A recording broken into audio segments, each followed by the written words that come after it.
Bola-balik saya melaporkan, siapa yang tidak pernah saya lapor? Saya laporkan. Dan sudah berapa banyak orang yang saya laporkan itu kena sanksi. Hakimnya kena sanksi, ya. Pejabat-pejabat pemerintah juga kena sanksi, polisi kena sanksi, jaksa kena sanksi. Ada banyak yang sudah saya laporkan, Pak. Cuma saya nggak pamer aja, ya, kasihan. Bahkan ada yang sampai sudah meninggal, Pak. Ya. Jadi sekali lagi saya mohon maaf. Kalau ada teman-teman pengacara yang merasa apa, Anda silakan. Kan kita masing-masing caranya beda. Saya bukan cuma pengacara, Pak. Tapi saya adalah pelindung, ya, pembina daripada firma hukum Mahkamah Kebenaran. Firma hukum Mahkamah Kebenaran yang lembaga pembentengan, Pak. Hanya bukan milik pemerintah, swasta, Pak. Kami itu justru lebih objektif. Kami dibayar oleh masyarakat. Masyarakat yang bayar kami bela, kami lindungi. Tapi kami tidak menyakiti orang yang membayar kami. Beda dengan aparat penegak hukum. Maaf ya, aparat penegak hukum, baik itu dari penyidik, TNI, ataupun misalnya PPNS, ataupun Satpol PP, ataupun jaksa, ataupun hakim, pejabat kepala dinas, gubernur, menteri, bupati, wali kota, mereka itu digaji sama rakyat, tapi menyengsarakan rakyat. Kami komitmen, dibayar oleh klien, kami lindungi. Termasuk apa yang kami lakukan di kepolisian, Pak. Karena nggak benar. Coba kita mau objektif. Kalau keluarga Anda digituin, mau nggak terima? Anda juga paling minta tolong ke kita datang bantu. Ya, mungkin Anda, karena Anda ini adalah bagian dari aparat, ada teman yang melindungi. Tapi keluarga Anda kan Anda tidak lahir dari kita, ini kan tidak lahir dari batang pisang. Jadi sekali lagi saya ingin mengatakan kepada kita semua, coba, undang-undang kita ini kan sudah bagus, ya.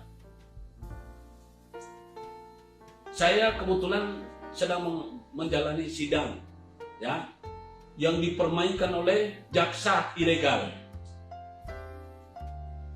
Saya ingin mengatakan jaksa ilegal karena kenapa? Saya mengikuti peraturan Jaksa Agung nomor 006 A JA /07 /2017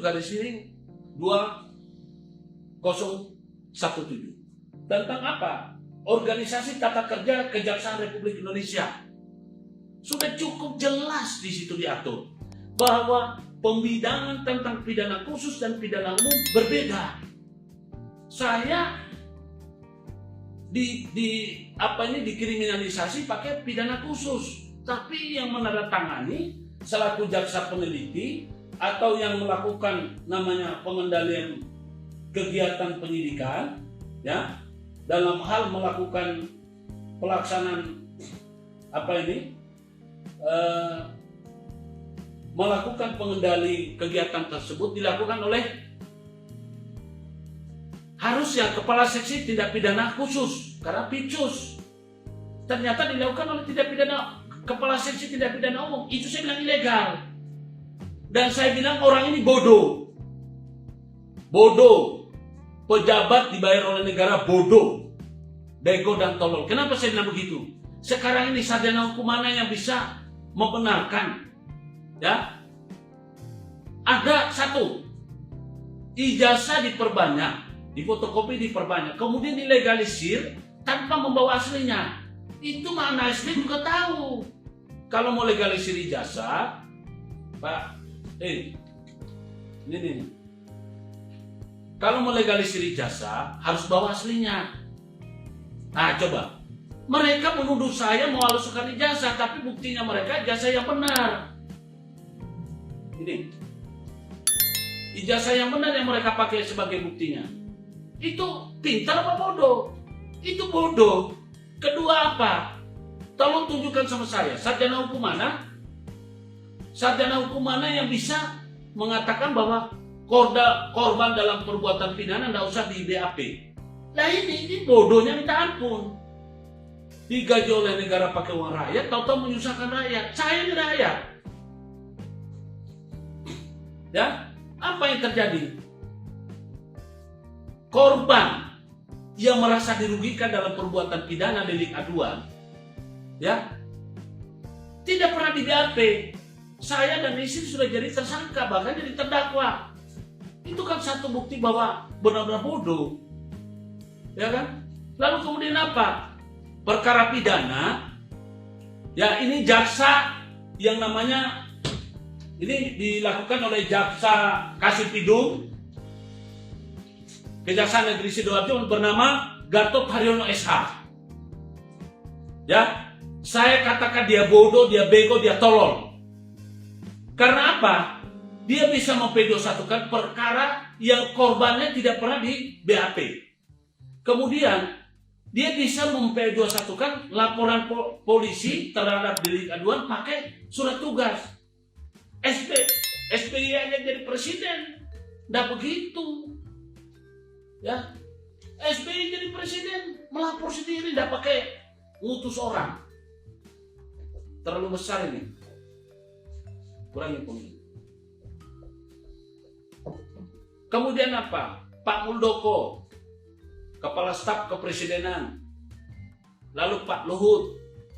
Mereka jenderal. Mereka melapor. Ini namanya Kasipidum. Bego begitu. Tapi saya akan proses hukum ini. Tunggu aja. Ya, kalau memang hukum mau ditegakkan, saya sudah dapatkan pasalnya. Harap ingat, saudara yang bernama Gatot, ya, saya akan proses hukum. Saya mau lihat hukum ini berjalan apa enggak. Ini pasal 416 KUH pidana dan pasal 419, ya, KUH pidana. Anda mentersangkakan orang pakai KUH pidana, saya juga akan melaporkan Anda pakai KUH pidana. Ya, ini karena kenapa? Anda tidak punya wewenang untuk mengurusi saya, karena Anda sentimen kepada saya, Anda melakukan laporan, menangani teknis, tapi Anda nggak ngerti. Mungkin kalau Anda ngerti, Anda mengikuti prosedur yang benar, saya diam-diam aja. Karena itu kepada yang terhormat Bapak Jaksa Agung, ya, Bapak Jaksa Pengawas, ya, dan Bapak Jaksa Agung Muda bidang pengawasan dan pembinaan, kemudian Bapak Jaksa Agung Muda tindak pidana khusus, saya keberatan terhadap tindakan saudara Gatot yang jelas-jelas ini dari dia adalah kepala seksi tindak pidana umum, tapi dia mengurusi perkara saya. Kalau saya baca daripada Peraturan Jaksa Agung 006, ya, bulan 7 tahun 2017 tentang organisasi tata kerja Kejaksaan Republik Indonesia, ini saya keberatan. Kalau memang itu tidak berlaku, maka harus ada penjelasan yang mengatakan bahwa ini begini. Tapi saya tetap keberatan. Karena apa? Sudah terbukti 2 perkara saya itu dimainkan sama dia. Jadi perkara Undang-Undang Sisdiknas sampai sekarang masih gantung di Mahkamah Agung. Ya, saya ingin mengatakan saya sudah jadi korban daripada perbuatan dia yang bernama Gatot Haryono SH, ya, Kepala Seksi Kejaksaan Negeri Sidoarjo, ya, tolong Pak Jaksa Agung. Beliau memproses perkara saya yang sekarang ini perkaranya adalah perkara Pitsus, ya. Nomor register 1718 Pitsus _2021 dipindah ke Surabaya, PN Surabaya. Ya, yang tadinya di Sidoarjo. Ya. Dia menjadi jaksa penelitinya.